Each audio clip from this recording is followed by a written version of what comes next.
So what can you do with the advertiser's customer data? I think a lot of newspapers here are kind of missing the boat. This is an ad that was created by my team and working with a small newspaper. We had only 400 names in this particular advertiser's database, and we generated 142 responses in 1 week. They had a 38% open rate, which was extremely high. I think the national average is somewhere hovering around 12%.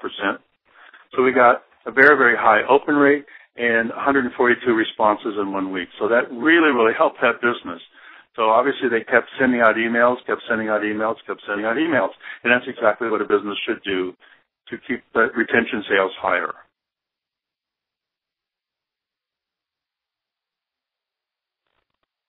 So if you're going to sell direct response banner ads, and I believe those are the only types of banner ads that you want to sell, stay away from image, stay away from branding, stay away from lame product and price.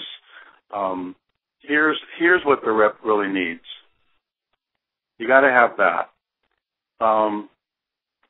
Basically, without that, you have to have the honesty to challenge the advertiser. I go on a lot of sales calls with sales reps, and one of the first things that anybody looks at when a sales rep comes in, it's not necessarily how you're dressed, even though that's important. It's really how you stand.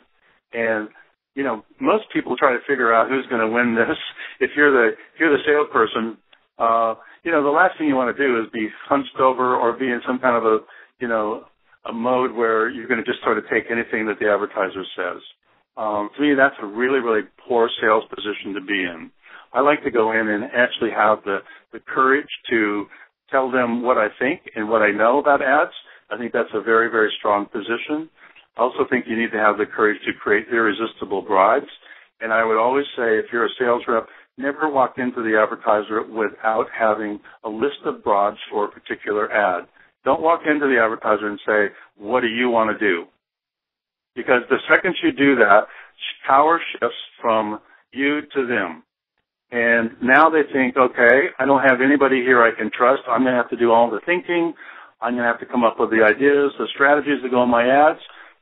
And what does that mean? That means that you turn into a courier. You're basically just running back and forth to the newspaper, to the production team, creating at their whim. Well, that doesn't put you in a very strong position. So you really have to have, if you're going to do direct response ads in particular, you really have to have, one, the honesty to challenge the advertiser. Number two, you have to have the courage to come up with the right types of bribes and make those presentations. And three, I think this is hugely important, you have to have the willingness to walk away from a bad ad. If the advertiser hands you the ad, now if they're going to argue about the ad that they want, fine, let them argue, take the ad, take the money. But if somebody there is really willing, and sometimes you can see that, and that somebody is willing, they're kind of waiting for you to become that consultant. So I'm saying to you, become the consultant, but also be willing to just sort of walk away from a bad ad. Have an offer in the ad or it's going to fail. So we have time, I believe, for questions, Jana? Yeah, and we do have some really good questions that have come in, so I'll go ahead and start taking a couple of these. One pertains to something you were just touching on, David, a little bit ago. So is the data from a squeeze page the property of the advertiser or the publisher of the ad? Who owns the data is the question? Yes. The advertiser always owns the data. And in fact, if you get in the middle of that, they will not actually have you manage their data. So you want to make sure that you have a letter of agreement that says, listen, we'll manage your data for you, but it's your data, and it's visible 24/7. I think any time you try to get between the advertiser and their key data, you're going to lose. Right. Okay. And do advertisers have to offer a discount in order to have an effective ad? No, discounts are they can be great. I mean, free a discount is an important thing, but you can also have a curiosity builder. Like check online, like I just showed you an ad earlier. Match.com does, which is very, very effective. They pop up and say, "Who's looking for you?" So there's there's different things you can do. You can also have news, curiosity builders. So if anybody's interested, if you want to just send me an email, I'll send you a couple of samples of what I'm talking about. Great. Okay. All right, we're getting a lot of questions here. So let's see. What is a good CTR? Say again, Dana. What is a good CTR? What is a good, that's a great question. Are you talking about response rates? 1%. I'm not sure. Yeah, well, a percent. I don't know. Every ad that I've done is actually, I don't say every ad. Most of the ads that I've done have been fairly effective. We pre-test our ads with a small sampling of people. And that's another thing that I would recommend people doing. And rather than just throwing an ad online, is actually pre-test it. So I would say response rates, though, can vary anywhere from, I've had ads that actually had fairly large response rates of 2%, 3%, which is very, very high. When people are into the 0.11, that kind of percentages, then you really have to look at the type of ads that you're creating. Right. And another one here, what is the pricing model for adding squeeze page features to banner ads?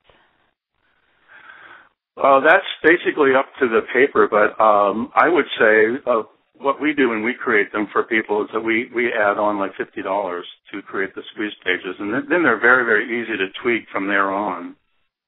But I would add something. I mean, I know people that charge $100. If you're an ad agency, I know agencies are charging $300, $400, $500. Some cases I've even seen $1,500 to $2,000 for a squeeze page. Oh, wow. Okay, we have a question in regards to the Hogs ad campaign. And it says, how many impressions did the Hogs ad campaign run in 1 week? That was, I'm gonna have to defer that because I don't actually have that information. I could get that information. It was a newspaper here in Santa Cruz called Good Times. And if you would like to send me an email, I can get you that information. Okay. We've got a few folks asking about the actual creation of the squeeze page, and I know you just touched on, it sounds like that's on the end of the newspaper to create that. Is that correct? I'm having a little bit of a hard time hearing that. Oh, sorry. The creation we have a lot of people squeeze page. Yes, I got that. So is that on the side of the newspaper to create that information? Well, let me say it this way. Some advertisers, and you're going to have some advertisers out there that are probably advanced in the marketing arena and they understand a squeeze page or data capture page. You're going to have most of the smaller advertisers that's going to be Greek to them. They haven't got a clue. They're thinking, okay, I put an ad up because you think it's going to send people to my website, which is what you don't want to do. So, yeah, the smarter people obviously have a URL. So on their site, it's a dedicated page. Mm-hmm. Okay. And then what basic direction can we give the advertiser on how to start using the customer data? Do they manually enter their own email list, or what can you offer as a suggestion for that? I laugh because I just met with a newspaper the other day. The advertiser walked into the newspaper with two very large cartons of little tiny pieces of paper with data on it. That will happen unless you actually head that off at the pass, and I think you got to do that. You're going to have to say, listen, we'll take your data, but it's going to have to be presented in a way that's electronic. Otherwise, it's going to be like a bookkeeper, sees a shoebox and a lot of receipts in there. And unless you have the time or you've got, kids after school that can come into your office and, just want to do something for fun where you create the lists, then fine. But I would never just say, open it up and let people bring in their data in any fashion that they want to. Say an Excel spreadsheet would be ideal, followed by a Word doc. Right. unless they have it in some other form. So do you suggest using the words click or click here on the offer button? Actually, it depends. I'll tell you why it depends. It depends on the copy that comes previous. So if it says, get your free pizza now, and copy above it, and then if it says, click here, that'd be great. But I would almost rather say, restate the offer again. Like, click here for free pizza. Then people sort of know, like, oh, I get it. I click here and I'm going to get the free pizza. Sometimes click here is a little bit vague to people.